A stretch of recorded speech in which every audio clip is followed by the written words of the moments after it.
నమస్తే నేను Shalini welcome to special debate. రూపాయి నేల చూపుడు చూస్తుంది, డాలర్ ఆకాశాన్ని తాకుతుంది. రోజు రోజుకు ఆర్థిక సవాళ్లు దినదిన గండంలా మారుతున్నాయి. అటు అమెరికా ఇటు ఇండియాలో టెక్కీలకు తిప్పలు తప్పడం లేదు. ఐటీ రంగంలో లక్షలాది మంది డాలర్ డ్రీమ్స్ డమాల్ అంటున్నాయి. ఇండియన్ స్టూడెంట్స్ కి పెను సవాళ్లు ఎదురవుతున్నాయి. అమెరికా, బ్రిటన్, జర్మనీలో చదవడం చాలా మంది భారతీయ విద్యార్థులకు ఒక కళ. ఆ కళ కోసం ఎన్నో ఇబ్బందులు ఎదుర్కొంటారు. అప్పులు చేసైనా ఆ డ్రీమ్ ను నెరవేర్చుకునేందుకు కష్టపడతారు. అయితే అగ్రరాజ్యాల్లో ఇండియన్ స్టూడెంట్స్ కి కష్టాలు ఎదురవుతున్నాయి. అక్కడే కాదు, ఇండియాలోనూ సేమ్ సీన్ రిపీట్ అవుతుంది. ఇంతకీ టెక్కీలకు వచ్చిన సమస్యలేంటి? ఐటీ రంగం ముందున్న సంక్షోభం ఏంటి?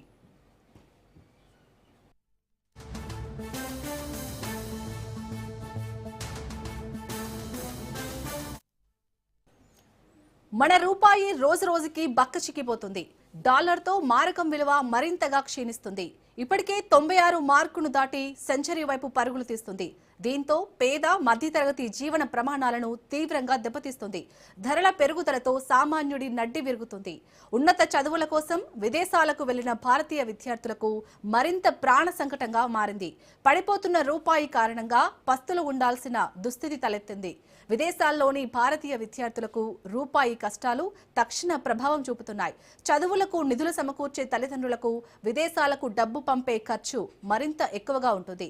వారు ఇప్పుడు ఒక డాలర్ లేదా ఒక పౌండ్ కోసం ఎక్కువ రూపాయలు ఖర్చు చేయాల్సి వస్తుంది.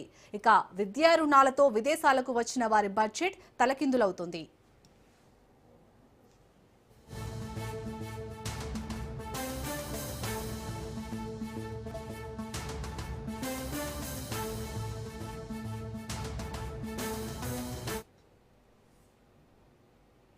వేగంగా దూసుకొస్తున్న కృత్రిమ మేధ ఇప్పుడు కాలేజీ క్యాంపస్ నియామకాలను ప్రభావితం చేస్తుంది. ఏఐ టెక్నాలజీతో ఉద్యోగుల తొలగింపులకు దిగ్గజ కంపెనీలు మొగ్గు చూపుతున్నాయి. భారీ సంఖ్యలో లే ఆఫ్స్ ప్రకటిస్తున్నాయి. ఈ నేపథ్యంలో కొత్తగా డిగ్రీలు చేతబట్టుకున్న ఇంజనీరింగ్ పట్టభద్రులు విలువలలాడిపోతున్నారు. గతంలో ఇంజనీరింగ్ 3వ సంవత్సరం మొదటి సెమిస్టర్లోనే సాఫ్ట్వేర్ సంస్థలు క్యాంపస్లకు వచ్చేవి. అవసరమైన ప్లాట్ఫామ్లలో రాత పరీక్ష నిర్వహించి ఆపై మౌఖిక ఇంటర్వ్యూలు జరిపి అక్కడికక్కడే ఆఫర్ లెటర్లు జారీ చేసేవి. కానీ ప్రస్తుత పరిస్థితి ఇందుకు భిన్నంగా తయారైంది.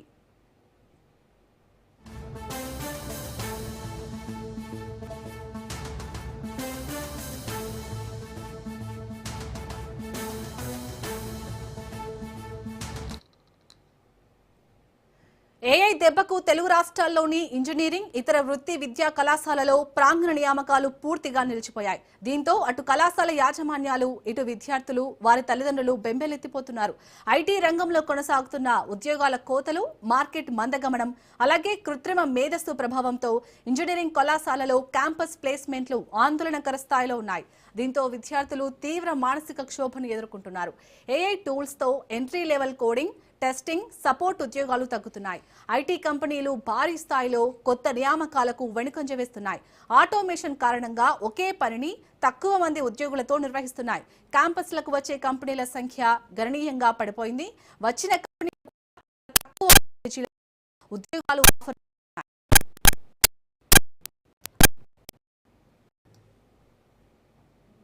ఇక ఇదే అంశంపై మనతో మాట్లాడటానికి విశ్లేషకులు అంద సత్యం గారు జూమ్ లైవ్ లో సిద్ధంగా ఉన్నారు. నమస్తే అండి సత్యం గారు. నమస్తే సార్, చాలా మందికి విదేశాలకు వెళ్ళి చదువుకొని అక్కడ సెటిల్ అవ్వాలని ఇన్ని డేస్ ఉండేది. బట్ ఇప్పుడు కొంచెం ఆ డ్రీమ్ అనేది తగ్గిపోతుంది. బట్ అక్కడ విదేశాల్లో ఉన్న ఉద్యోగులపై సరి రూపాయి క్షీణిస్తుంది. ఆ ప్రభావం ఏ విధంగా ఉంటుంది సార్? వాస్తవానికి సరే, గతంలో చరిత్రలో బంగారం రేటుని బట్టి మారకం రేటు ఉండేది. అంటే ఎగ్జాంపుల్, అమెరికాలో ఒక 10 గ్రాముల బంగారం $50 అయితే భారతదేశంలో 10 గ్రాముల బంగారం 400 అనుకుంటే $1 ఈజ్ ఈక్వల్ టు 8 రూపాయలు, $50 ఈజ్ ఈక్వల్ టు 400 రూపాయలు ఇట్లా నిర్ణయించబడేది. రెండో ప్రపంచ యుద్ధం తర్వాత బంగారం అంతా అమెరికా, ఇంగ్లాండ్ చేరటంతో అది వదిలేసి ఇప్పుడు డాలర్ కొనుగోలు శక్తి, అట్లాగే మన దేశంలో రూపాయి కొనుగోలు శక్తిని బట్టి మారకం రేటు నిర్ణయించబడుతుంది. దీన్నే పర్చేసింగ్ పవర్ ప్యారిటీ అంటారు. అట్లా నిర్ణయించబడుతుంది. ఉదాహరణకు $1 $90 నిర్ణయించబడేది అనుకోండి. ఇంకా ఆ తర్వాత 91, 92, 94, 95, 96 ఇట్లా ఎందుకు పడిపోద్ది అంటే డాలర్ల డిమాండ్ సప్లైని బట్టి మార్పులు వస్తాయి. ఈ మధ్యకాలంలో మనం ఎదుర్కొన్నటువంటిది ఏమిటంటే ఆయిల్ సంక్షోభం రావడంతో ఆయిల్ మీద దిగుమతి మీద ఎక్కువ ఖర్చు పెడుతున్నాం. దరిదాపు $135 బిలియన్ ఖర్చు పెడుతున్నాం. అట్లా బంగారం దిగుమతికి సంవత్సరానికి $72 బిలియన్ ఖర్చు పెడుతున్నాం. ఇట్లా మనం దిగుమతులు చేసుకునేది ఎక్కువ ఉంటుంది. మనం ఎగుమతులు చేస్తే మనకు డాలర్లు వస్తాయి. మన ఎగుమతుల విలువ పెద్దగా పెరగట్లేదు, ఎక్కడిదక్కడే ఉంది. దాంతో కరెంట్ అకౌంట్ లోడ్ పెరుగుతూ ఉంది. ఆ ఒత్తిడి రూపాయి మీద పడి రూపాయి విలువ పడిపోతూ ఉంది. ఇటువంటి దుస్థితి కొనసాగుతుంది. అట్లాగే ఎఫ్డిఐలు మన దేశం వచ్చినాయి అనుకోండి, మన దగ్గర డాలర్ల సప్లై పెరుగుద్ది. మన దగ్గర ఉన్న ఎఫ్డిఐలు వెనక్కుపోయినాయి అనుకోండి, మన దగ్గర డాలర్ల డిమాండ్ పెరుగుద్ది, కొరత ఏర్పడి. తర్వాత ఇంకా ఎక్కువ ప్రభావితం చేసేది ఏమిటంటే ఎఫ్ఐఐలు ఉంటాయి, ఫారెన్ ఇన్స్టిట్యూషనల్ ఇన్వెస్టర్స్. అంటే రోజు షేర్ మార్కెట్లో పెట్టుబడులు పెడతారు ఫారినర్స్. దాన్ని హాట్ మనీ అంటారు. ఇది సాయంత్రం వస్తుంది, తెల్లారి ఉదయం పోతుంది. ఎక్కువ మన దేశం నుంచి ఎక్కువ పోయేది ఉందనుకోండి, ఈ హాట్ మనీ డాలర్ల కొరత ఏర్పడి డిమాండ్ పెరుగుద్ది, మన రూపాయి విలువ పడిపోద్ది. కాబట్టి రోజువారీగా 95, 94, 96 ఇట్లా ఎందుకు మార్పులు వస్తాయంటే డాలర్ల డిమాండు, సప్లై, వాటి ఆధారంగా రోజువారీగా ఈ ధరల తేడా వస్తుంది. కాబట్టి ఇప్పుడు మన మీద బంగారం భారం ఎక్కువైతుంది, $72 బిలియన్ అవుతుందని బంగారాన్ని కొనుడు తగ్గించండి అని చెప్పేసి కేంద్ర ప్రభుత్వం విజ్ఞప్తి చేస్తుంది. అట్లాగే ఆయిల్ పొదుపు చేయమంటుంది. $130 బిలియన్ పొదుపు దిగుమతులు అవుతున్నాయి, కాస్త పొదుపు చేయండి అని అంటుండ్రు. ఇవన్నీ అనగానే మానుకోరు ఎవరు కూడా. కాబట్టి ముందు జాగ్రత్తలుగా ఆ యుద్ధం ఎరప్ట్ అవగా నుంచే మనం కొన్ని ముందు జాగ్రత్తలు తీసుకోవాల్సి ఉండే. అది 4 రోజుల సమస్య పోద్ది, 15 రోజుల సమస్య పోద్దని ఎక్స్పెక్టేషన్స్ రాంగ్ అయినాయి. ఇప్పుడు ఈ క్రైసిస్ వచ్చింది. విదేశాలకు పోయి చదువుకునే వాళ్ళకు అక్కడికి పోయేటప్పుడు డాలర్లు తీసుకొని పోవాలి, ఖర్చులకు, రోజువారీ ఖర్చులకు, ఫీజులు పోను. ఇప్పుడు ఫీజు గతంలో $1కు $90 కడితే మనకు రిజర్వ్ బ్యాంక్ ఆఫ్ ఇండియా డాలర్లు సప్లై చేసేది. ఇప్పుడు పోవాలంటే $96 పే చేయాలి, అంటే రూపాయి విలువ పడిపోయింది. అక్కడ ఖర్చులో పంపడానికి కూడా $96 పెట్టి $1 కొని పంపాలి. అదివరకు అయితే $90కు $1 వచ్చేది. కాబట్టి విదేశాల్లో బతకడానికి, ఫీజులు కట్టడానికి విద్యార్థులకు బాగా భారం అయిపోయింది మన రూపాయి విలువ పడిపోవటం వల్ల. కాబట్టి వాళ్ళు ఉన్నటువంటి పరిస్థితుల్లో రూపాయి మీద తీవ్రమైనటువంటి ఒత్తిడి కొనసాగుతూ ఉంది. మనకు ఏ పార్టీ అయితే డాలర్లు వస్తున్నాయో అంతకన్నా ఎక్కువ పోతున్నాయి. దాంతో వాళ్ళు ఈ క్రైసిస్ ఏర్పడుతుంది. కాబట్టి డాలర్ల అవసరం ఉన్నటువంటి మనం విదేశాలకు పోయినాం అనుకోండి, రూపాయలని డాలర్లకు మార్చుకొని పోవాలి. మన వాళ్ళు ఎక్కువ టూరిజం పోతే డాలర్లు ఎక్కువ అవసరం అవుతాయి, అంటే డాలర్లు ఖర్చు అవుతాయి. కాబట్టి విదేశీ టూరిజం తగ్గించండి అని విజ్ఞప్తి చేస్తున్నారు.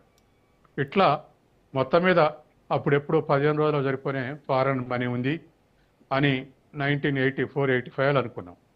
ఇప్పుడు ఆ స్థితి వస్తుందో ఏమని భయపడి ముందే బంగారం దిగుమతి చేసుకోవద్దు, ఆయిల్ దిగుమతి చేసుకోవడం తగ్గించండి, విదేశాల పోరు తగ్గించుకోండి అని ఇటువంటి విజ్ఞప్తులు వస్తూ ఉన్నాయి. దానివల్ల వాళ్ళ రూపాయి మీద ఒత్తిడి ఉంది, డాలర్లకు డిమాండ్ పెరుగుతూ ఉంది. ఇది రోజు రోజుకు మన మీద విదేశీ దిగుమతుల భారం ఇంకా పెరుగుతూ ఉంది. ఇవన్నీ కూడా 1కి 2, 2కు 3 జమై ఇవాళ భవిష్యత్తులో ఫారెన్ ఎక్స్చేంజ్ క్రైసిస్ వస్తుందేమని భయపడి మొన్న ప్రధానమంత్రి విజ్ఞప్తులన్నీ చేశాడు. తర్వాత రెండోది, అమెరికాలో ఎందుకు మరి ఇంత కాస్ట్లీ అవుతుందంటే, ఒకటి, అమెరికా ఇతర దేశాల మీద టారిఫ్లు విధించింది. విధిస్తే ఇవన్నీ కూడా అసలు ధర టారిఫ్లు కలిపి ఇంకెక్కువ ధర అవుతుంది అమెరికన్ మార్కెట్లో. కాబట్టి అమెరికన్ వినియోగదారుల మీద ఆ భారం పడుతుంది, టారిఫ్లు పెంచి దిగుమతి చేసుకున్నటువంటి భారం పడుతుంది. అట్లే రూపాయి పతనం అయితే ఇది కూడా పడుతుంది భారం.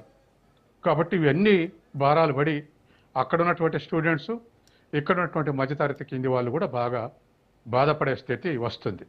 అంటే 1 కేజీకి గతాలు $80 ఇవ్వాల్సింది ఇప్పుడు $100 ఇవ్వాల్సి వస్తుంది. ఇటువంటి క్రైసిస్లోకి పోతా ఉంది. సార్, ఇంత రూపాయిలో పడిపోతున్నా కానీ విదేశీ విద్యను ప్రోత్సహించడం సరైన విధానమేనా? అసలు విదేశీ యూనివర్సిటీల మోజుతో ఇటు భారతీయ విద్యా సంస్థలపై నమ్మకం లేకపోవడం ఒక కారణం అనుకోవచ్చా? గతంలో విదేశీ యూనివర్సిటీలో ఎంప్లాయ్మెంట్ దొరుకుతుంది, అమెరికాలో ఎంప్లాయ్మెంట్ దొరికితే, ఇప్పుడు ఇక్కడ ఎంప్లాయ్మెంట్ దొరికితే ఫస్ట్ సంవత్సరానికి 5-6 లక్షల ప్యాకేజ్ ఉండేది. అక్కడ దొరికితే $60,000 ఉండేది. అంటే దరిదాపు మరి $1,00,000 అంటే ఇప్పుడున్న పరిస్థితుల్లో 96 లక్షల రూపాయలు అయితే. కాబట్టి అమెరికాలో ఎంప్లాయ్మెంట్ ఉందని చెప్పేసి అక్కడ చదువుకొని అక్కడే ఎంప్లాయ్మెంట్ సంపాదించాలని పోయారు. ఎంప్లాయ్మెంట్ డిస్కరేజ్ కావడంతో ఇప్పుడు పోయే వాళ్ళ సంఖ్య తగ్గింది. అయినా ఇంకేమైనా కొత్త ఆశ ఉందేమో అని చెప్పేసి పోతా ఉన్నారు. అది రోజు రోజుకి American market, job market deteriorate అవుతుంది. చదువులకు ఆకర్షణ లేకుండా పోయింది. అంటే చదివిన సంవత్సరానికి వెనక్కి వచ్చేయాలి, ఎంప్లాయ్మెంట్ లేదనేటువంటి పరిస్థితి. వీసాల యొక్క నిబంధనలు కూడా కఠినతరం చేసారు. దాంతో అక్కడ సెటిల్మెంట్ కావటం కూడా కష్టం అని చెప్పేసి ఇవాళ బ్యాక్ అవుతున్నారు. అక్కడ ఉన్న వాళ్ళు అవుతున్నారు, పోయే వాళ్ళు తగ్గించుకున్నారు. దీనికి ఆల్టర్నేటివ్గా గతంలో అయితే ఆస్ట్రేలియా, ఇంగ్లాండు, కెనడా పోయేవాళ్ళు. అక్కడ కూడా దరిదాపు రిసెషన్ వచ్చి ఇప్పుడు మళ్ళీ యూరప్కు, తర్వాత చైనా, రష్యా, కొరియా ఇటువంటి దేశాలకు పోవడానికి ప్రయత్నం చేస్తారు.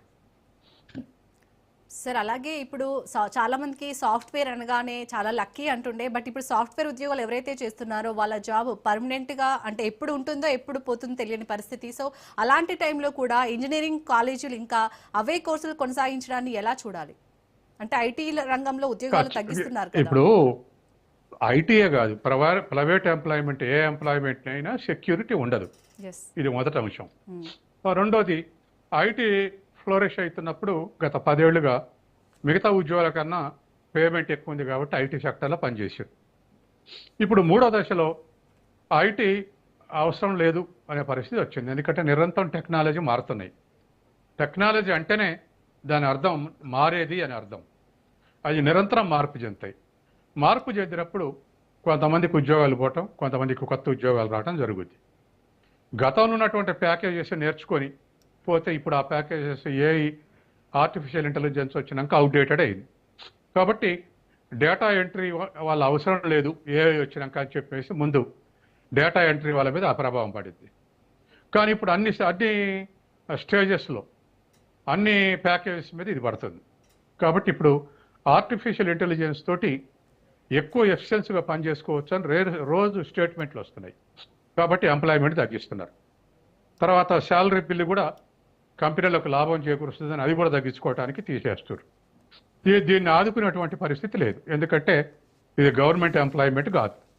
ప్రైవేట్ ఐటీ ఎంప్లాయీస్ ఏదో 1-2 ఫోరంలు పెట్టుకురు, కానీ వాటికి మా ఉద్యోగాలు తీసేయొద్దు అనేంత క్యాపబిలిటీ లేదు. కాబట్టి ఇప్పుడున్నటువంటి పరిస్థితిలో ఆర్టిఫిషియల్ ఇంటెలిజెన్స్ ఐటీని రిప్లేస్మెంట్ చేస్తుంది. కాబట్టి ఆ ఉద్యోగాలు పోతా ఉన్నాయి. మరి అప్పుడప్పుడు సిఇఓలు ఇచ్చే స్టేట్మెంట్లు ఏమిటంటే ఏఐ వాళ్ళు ఇప్పుడున్నటువంటి సాఫ్ట్వేర్ వాళ్ళు కూడా ఏఐ నేర్చుకుంటే వాళ్ళ ఉద్యోగాలు నిలబడతాయి అని కొంతమంది అంటారు. కొంతమంది వితిన్ ఇయర్ 30% పోతుందని కొంతమంది అంటున్నారు. 2 yearsలో 50% పోతాయి ఉద్యోగాలని కొంతమంది అంటారు. కాబట్టి ఆ సిఇఓల స్టేట్మెంట్లు చూస్తే ఎంతో కొంత పోవటం అయితే ఖాయం. ఇప్పటికే పోవటం ప్రారంభమైంది. భవిష్యత్తులో కూడా వీటికి ఏఐని సబ్స్టిట్యూట్ చేయటం వల్ల ఉద్యోగ అవకాశాలు తగ్గేటువంటి అవకాశం ఉంది.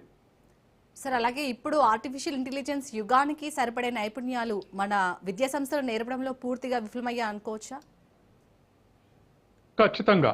ఎందుకంటే ఇప్పుడు ఏదో కొన్ని టాప్ ఇన్స్టిట్యూట్లు 1 సంవత్సరం నుంచి ఏఐ నేర్పుతున్నాయి. మిగతా అన్ని కూడా ఇప్పుడు తొందరపడాల్సిన పరిస్థితి వచ్చింది. ఎందుకంటే ఏఐ చదివితేనే అవతల ఉద్యోగాల ఆపర్చునిటీస్ ఉన్నాయి.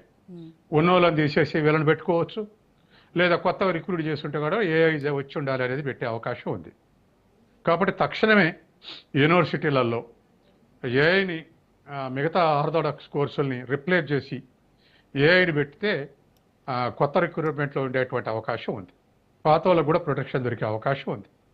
కాబట్టి ఇట్లా ఒక ప్యాకేజీ, ఒక కొత్త సబ్స్క్రిప్షను షైన్ అవుతున్నప్పుడు దాన్ని వెంటనే యూనివర్సిటీలు కూడా అడాప్ట్ చేసుకొని ట్రైనింగ్ చేయాల్సినటువంటి బాధ్యత ఉంది.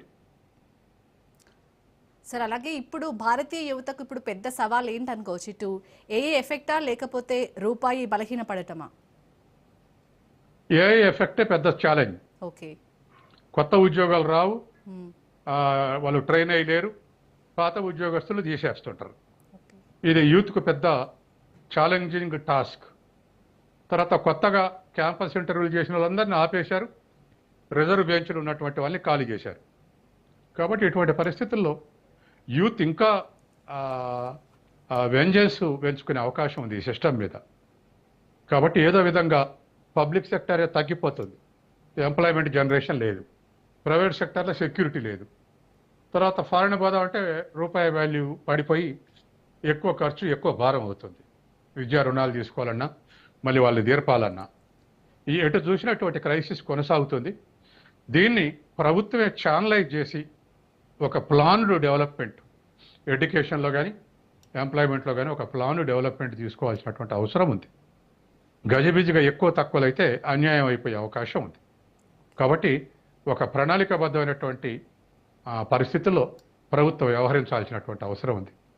కోర్సులు ఇంట్రడ్యూస్ చేయడంలో కానీ, ఎంప్లాయ్మెంట్ జనరేషన్ కానీ, సబ్స్టిట్యూట్ లేకుండా ఉండే విధంగా పరిస్థితులు కానీ, కంపెనీలకు ఒక సలహా ఇవ్వటంలో కానీ ప్రభుత్వం ఒక క్యాటలిస్ట్ రోల్ ప్లే చేయాల్సినటువంటి అవసరం ఉంది.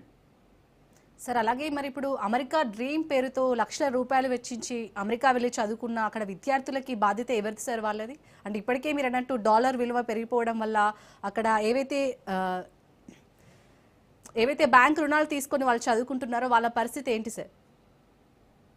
వాళ్ళు అక్కడ బ్యాంకు రుణాలు తీసుకోలే, ఇక్కడ తీసుకొని పోయారు. ఇక్కడ తీసుకొని అక్కడ వెళ్ళిపోయిన ఎవరు వాళ్ళ వాళ్ళకు పరిస్థితి? ఇక్కడ తల్లిదండ్రుల ఆస్తులు కుదరబెట్టి తీసుకొని పోయారు. అక్కడికి పోయిన తర్వాత వర్క్ దొరికితేనేమో అక్కడ పేమెంట్ తోటి పంపుతున్నారు, రుణాలు తీర్చేస్తారు 2-3 ఏళ్ల కింద పోయిన వాళ్ళు. ఇప్పుడు పోయి జాయిన్ అయ్యేలకు మాత్రం చాలా ఇబ్బందులు. రెగ్యులర్గా మళ్ళీ చేతి ఖర్చులకు పంపాలన్నా, లేకపోతే తీసుకున్న రుణాలకు వాళ్ళు తీర్చుకోవాలన్నా చాలా కష్టం. కాబట్టి పేరెంట్స్ మీద ఆ భారం ఎక్కువ అయ్యేటువంటి అవకాశం ఉంది.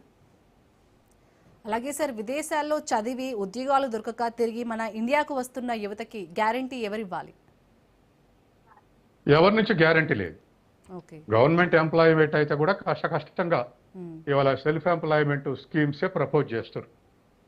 గవర్నమెంట్ ఎంప్లాయ్మెంట్ లేదు కాబట్టి మీరు మీ దారి చూసుకోరు అనే పరిస్థితుల్లో ఉంది గవర్నమెంట్. మేము ఇస్తాం ఉద్యోగాలు అనే పరిస్థితుల్లో గవర్నమెంట్స్ లేవు. కాబట్టి డెవలప్మెంటే దీనికి ఏకైక మార్గం. కంపెనీలు ఎక్కువ రావాలి, ఫారెన్ ఇన్వెస్ట్మెంట్ ఎక్కువ కావాలి, ఇక్కడ పొదుపు ఎక్కువ పెరిగి ఎక్కువ ఇన్వెస్ట్మెంట్ పెరగాలి, కంపెనీల సంఖ్య పెరిగితే అప్పుడు ఎంప్లాయ్మెంట్ జనరేట్ అయ్యేటువంటి అవకాశం ఉంది. ఇవేమీ లేకుండా ఎక్కడిదక్కడే మూలబడి ఉంటే ఎంప్లాయ్మెంట్ ఇవ్వటం కూడా కష్టం. కాబట్టి ఈ పరిస్థితి నుంచి మనం బయటపడాల్సినటువంటి అవసరం ఉంది. అలాగే సార్ ఐటీ రంగంలో లే ఆఫ్స్ కొనసాగుతుంటే ఇంకా లక్షల మంది ఇటు ఇంజనీరింగ్ వైపే మొగ్గు చూపుతున్నారు సార్. అది సరైన నిర్ణయమేనా బీటెక్ చేయడం అనేది? అంటే రెండు, ఒకటేమో సాఫ్ట్వేర్ మళ్ళీ రివైవ్ కాబోతుందా, ఐటీ రివైవ్ కాబోతుందా, ఇవన్నీ రివైవ్ అవుతాయి అనే ఒక గుడ్డి నమ్మకంతో ఇంకా ఇంజనీరింగ్ చదువుతున్నారు. రెండోది, ఇక్కడ కాంపిటీషన్ ఎగ్జామ్స్ గవర్నమెంట్ జాబ్ సంపాదించాలంటే సెలెక్ట్ అయ్యే వాళ్ళలో 80% ఇంజనీరింగ్ స్టూడెంట్సే ఉన్నారు. మిగతా వాళ్ళు సెలెక్ట్ కావట్లే. ఇంజనీరింగ్ బ్యాక్గ్రౌండ్లే ఉన్న వాళ్ళే సివిల్స్ కానీ లేకపోతే గ్రూప్ 1 కానీ ఇవన్నీ వాళ్ళే ఎక్కువ సెలెక్ట్ అవుతారు. కాబట్టి బ్యాక్గ్రౌండ్ స్ట్రాంగ్ ఉండాలన్నా ఇంజనీరింగ్ చదవాల్సి వస్తుంది. అందుకే ఇప్పటికి కూడా ఇంకా ఇంజనీరింగ్లో జాయిన్ అయ్యి అంతో కొంత చదువు వస్తుంది అనేటువంటి ఉద్దేశంతో తల్లిదండ్రులైనా పిల్లలైనా ప్రిఫర్ చేస్తున్నారు. సార్ అలాగే ఇప్పుడు మీరు అన్నట్టు ఈ అంటే దేశంలో ఉన్న పరిస్థితి రూపాయి విలువ పడిపోవడం కానీ ఏ టెక్నాలజీ పెరగడం కానీ ఒకవేళ విదేశాలకు వెళ్ళాలనే విద్యార్థులకు మీరు ఎలాంటి సూచనలు చేస్తారు? ఇప్పటికీ కూడా అమెరికా వెళ్ళాలి, paying capacity lower middle class వాళ్ళు వెళ్ళొద్దు. పేయింగ్ క్యాపబిలిటీ లేకపోతే తల్లిదండ్రులు ఇక్కడ ఉన్న ఎకరం 2 ఎకరాలు అమ్మి తీర్పాల్సి వస్తుంది. గతంలో యుఎస్ పోయిన స్టూడెంట్స్ అందరూ కూడా పార్ట్ టైం వర్క్ చేసుకుంటూ వాళ్ళ బ్యాంకు రుణాలు తీర్చారు. ఇప్పుడు అవి కూడా కష్టం అనిపిస్తుంది. కాబట్టి తల్లిదండ్రులకు క్యాపబిలిటీ ఉంటే పోవటం మంచిది. లేకపోతే అమెరికా పోకుండా ఇతర దేశాలు పోయి స్థిరపడటం, రష్యా రమ్మంటున్నారు, చైనా రమ్మంటున్నారు, యూరప్ దేశాలు రమ్మంటున్నాయి, జపాన్, కొరియా కూడా రమ్మంటున్నారు. ఎక్కడ డిమాండ్ ఉందో ఆ వైపు పోయటం మంచిది. ఎప్పుడు ఒకే యాంబిషన్ తోటి ఒకటే కళలు కనుక్కుంటూ అమెరికా పోతే కన్సిస్టెన్సీ కోల్పోయే ప్రమాదం ఉంది. చాలా మంది విదేశీ విద్య కోసం మీరు అన్నట్టు కుటుంబాలు ఆస్తులు అమ్ముకుని వాళ్ళ పిల్లల్ని విదేశాలకు పంపుతున్నారు. సో అదొక సామాజిక ఒత్తిడి అనుకోవచ్చా ఇప్పుడున్న సిచ్యుయేషన్లో? స్టేటస్, రెండేమో శాలరీ, మూడేమో స్టేటస్. ఎక్కడైనా అంతే ఖర్చు అయింది. పెద్ద ఇంజనీరింగ్ కాలేజీలు చేయాలంటే 15 లక్షల ఫీజు ఉంది. కోర్స్ అయ్యేవరకల్లా 25 లక్షలు అవుతుంది. ఈ 25 లక్షలు పెట్టి ఫారెన్ పంపితే అక్కడ ఏదైనా లక్కు తగిలితే మంచి ఆదాయం ఉంటుంది కదా. తర్వాత రెండోది డబ్బులున్న వాళ్ళు అమెరికా రిటర్న్ అంటే ఎక్కువ కట్నం వస్తుంది, ఎక్కువ డిమాండ్ ఉంటుంది అని ఆలోచించే వాళ్ళు ఉన్నారు. తర్వాత అమెరికా పోయి వస్తే పని నేర్చుకొని వస్తాడు, ఇక్కడ తేలిగా జాబ్ వస్తుంది అనుకునే వాళ్ళు ఉన్నారు. రకరకాల వాళ్ళు ఉన్నారు. కాబట్టి ఇప్పటికి కూడా స్టూడెంట్స్ పోతున్నారు, కానీ తగ్గింది, చాలా తగ్గింది. అలాగే సార్, ఇప్పుడు ఇది విదేశీ టూర్లపై ఎంత ఎఫెక్ట్ పడుతుంది ఈ రూపాయి బలహీనపడటం అనేది, విదేశీ విద్య పైన కానీ? విదేశీ టూర్లని ముందు ప్రభుత్వం డిస్కరేజ్ చేసే అవకాశం ఉంది. ఓకే. టూర్ వీసా మీద ప్రెజర్ పెంచి టూర్కు పోయేటువంటి వాళ్ళ సంఖ్య తగ్గించే అవకాశం ఉంది. ఆ తర్వాత నాకు తెలిసిన వాళ్ళు పేరెంట్స్ టూరిస్ట్ వీసా మీద ఒక 6 months పోతాం అంటే పేరెంట్స్ని అలో చేశారు, సిస్టర్ బ్రదర్ని డిజోలే చేశారు, ఇవ్వలే వీసా. అంటే ఇది ఈ తేడా ఎందుకు చూపెట్టారు అంటే డాలర్లు ఎక్కువ సప్లై చేయాల్సి వస్తుంది, ఫారెన్ ఎక్స్చేంజ్ కరిగిపోద్దని వాళ్ళని డిస్కరేజ్ చేశారు. నిన్న మొన్న జరిగింది. కాబట్టి టూరిస్ట్ వీసాలు కూడా తగ్గించే అవకాశం ఉంది. తగ్గిస్తే మన ఆర్బీఐ డాలర్లు సప్లై చేయాల్సి వస్తుంది. అసలే కొరత ఉంది కాబట్టి ఇప్పుడు అటువంటి వాడిని ఎంకరేజ్ చేయదు. Okay, right. Thank you sir Satyam గారు. థ్యాంక్ యూ అండి. ఇది ఇవాల్టి special debate. Keep watching Raj news.